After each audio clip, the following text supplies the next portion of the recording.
All right, good morning and thanks for coming. It's been 24 weeks since the federal government announced they were conducting an investigation into Pilot's, quote, rebate program. And it's been 23 weeks since we gathered here and announced to you all our 5-point plan to deal with those issues, if you will. And since that time, candidly, you've heard very little from us, and I think that's for two reasons. One, we've been highly focused on what I said we would do that day, and that is making things right with the trucking companies. And I think we've come a long way towards doing that, and we'll talk about that in a couple of minutes. And second, and equally important, we spent a tremendous amount of time putting the proper systems and controls in place so that that type of activity never happens again. I think it's appropriate to go through the 5-point plan, and I want to stress, and you'll hear this when I go through the 5-point plan, we've actually expanded what we said we would do fairly dramatically in several different cases, all in the spirit of doing the right thing and making things right with the trucking companies. And you'll hear that theme several times today. All right, the first thing we said we would do is we would bring our internal audit team into Knoxville to deal with the manual rebate issue. We have 25 people on our internal audit team. They have been here since literally around the clock since April 22nd. In 9 weeks, I think it's really important to understand this, in 9 weeks they went through all 400 companies. There were not problems with all companies. And by the 1st of July, 9 weeks after they started, every trucking company who had a, quote, manual rebate problem had been paid back with interest. Now here is one of the places where we expanded what we said we would do. During the course of that investigation and their internal work, it became obvious to us that there might have been, quote, other problems with our discount program. Our initial internal audit went back to 2008.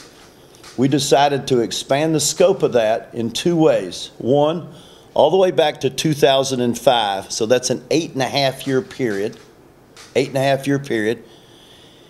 And second of all, we did it with every single customer that we had any type of rebate or discount relationship during that time period. That totals almost 7,000 customers. In order to accomplish that task, we brought in several regional accounting firms. So at any one time, we had 60 to 75 people literally working 7 days a week on this issue and problem. It is our belief, and this is a little bit of a fluid situation, that we should have everybody paid back with interest in the next couple of months and have accomplished what we said we would do on April 22nd. And what I said I would do immediately after we heard about all this on April 15th is we would make things right with the trucking companies. And we're very focused on doing that. As bad as we feel about what has happened prior to April 15th, we're very excited about what we've been able to accomplish since April 15th. It is a mammoth undertaking, as you might imagine, and our people have done really a heroic job in taking care of that. I think everybody is aware that in July, attorneys for the company and for various trucking companies reached a preliminary agreement in a class action suit, if you will. There's a fairness hearing in Little Rock on November 25th, and it is our hope that that fairness hearing will be approved and the class action part will be resolved very equitably, we think, for the trucking companies. I want to stress this, and I think I said this back in April, and let me say this, and it's really important to understand this. If we wrongfully dealt with a trucking company and cost them $10, that's unexcusable. So I don't at all want you to take what I'm about to say is that we did not act inappropriate. If we mistreated somebody out of $10, it was the wrong thing to do. Our investigations, and let's face it, we've been working at this a long time, as you've heard with a lot of people, continue to show that the amount of rebates and discounts that were treated wrong, if you will, are an extremely small percentage of the total discounts and rebates paid out, and a fractional amount of Pilot Flying J's sales during that 8.5-year period.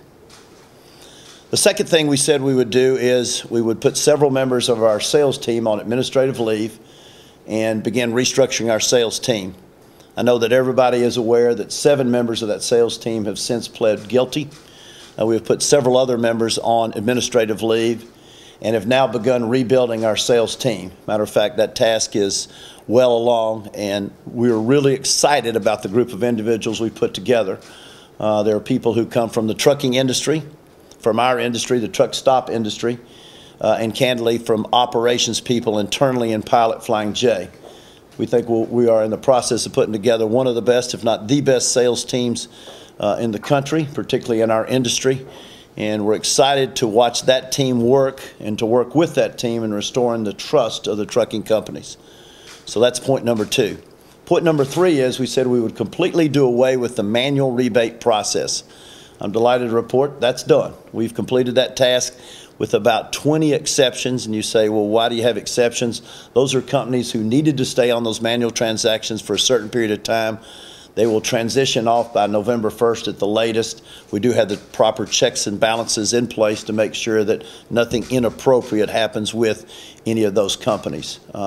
Here again, great progress. Now, you'll remember when I first started talking, I said there were several places we had dramatically expanded the work we were doing. This next is one of them. Not only have we done away with the manual rebate transaction process, but we have also gone back and I don't believe anybody else in our industry has ever done this. We have gone back and reduced to writing every single deal we have with every trucking company. That's almost 5,000 different deals, and to understand the complexity of doing this, you don't just have one deal for all of Pilot Flying J with XYZ trucking company. Depending on the size of that trucking company, we may have a global deal, but then we may have individual site deals at 300 of our 600 sites in the U.S. and Canada. So it's very complex, it's very administratively demanding, requires a great deal of technology. Our people have done a superb job. That task should be completed in the next couple of weeks. So point number 3, manual rebate transactions done away with, except for a few exceptions. That'll be completed by November 1st. Expanded what we said we would do, reduced every single deal we have in writing. That task should be completed here again the next couple of weeks. So really good progress. Number 4, we said we would appoint a compliance officer for Pilot Flying J. Let me pause a second, and I want to make sure you understand this. We have, and I have personally been involved in pushing to make sure 2 things happen, actually 3 things happen quickly. 1, trucking companies got paid back for all the obvious reasons. 2, proper systems and control where this could not happen. Number 3, rebuild our sales team. We've taken a little bit more deliberate approach in terms of the compliance officer because I think it's really important that we get that right. It's something new to our company. And so we have taken what I think is a somewhat unusual but very positive step in that we have appointed an advisory committee who have been working with us for several weeks, who will help us establish that compliance officer office, if you will, and do a great job of it. We did not have experience of that here at Pilot Flying J, so I thought it was really important to get the right group of people to advise us. I'm delighted to report, and I'm going to look at my notes so I get everything exactly right. We have 4 individuals. One is Stan Brand. Stan is from Washington, heads the Stan Brand legal firm. At one time was Tip O'Neill's, when Tip O'Neill ran the House of Representatives, was his chief legal counsel. Very distinguished individual, very fortunate to have Stan. Second is Bill Morelli. Bill is General Counsel and Chief Compliance Officer of Ingram Industry. Third is Chris Nicastro. Chris holds a variety of different roles with Bridgestone Americas, including General Counsel, Chief Compliance Officer, and Secretary. And last is Ron Harris. So we put together those 4 individuals, different backgrounds, public and private companies, law firms. They will work closely with Kristen Seabrook, our General Counsel, and myself to establish what we think will be a world-class compliance office here in Knoxville. The 5th thing we said we would do is our board would appoint an independent counsel to independently do its own research into the investigation. That is ongoing because it is independent. I can't tell you anything more than the company is completely cooperating with Reed Weingarten and his law firm, Stowe Johnson. They're here in the building frequently. Our people are completely cooperating with him as we work through this process. So that's an update on the 5-point plan, and let me just summarize real quickly. 1, deal with manual rebate issue. That was done as of July 1. Number 2, expand the scope to go all trucking companies all the way back 8.5 years. That is in process. Will hopefully be completed in the next couple of months. 2, rebuild our sales team. That process is well along. We think we're making great progress. 3, do away with manual rebates. That is done. We're virtually done. We'll be done in another 30 days. Feel great about the progress there. We've expanded that also to reduce every single deal to writing. 4, establish a chief compliance office. Not done, but I think we're taking the steps to do it and do it in the right manner, which is obviously what counts. 5, establish an independent counsel to look into this. That process is ongoing. Let me close by saying 3 or 4 things which I think are important.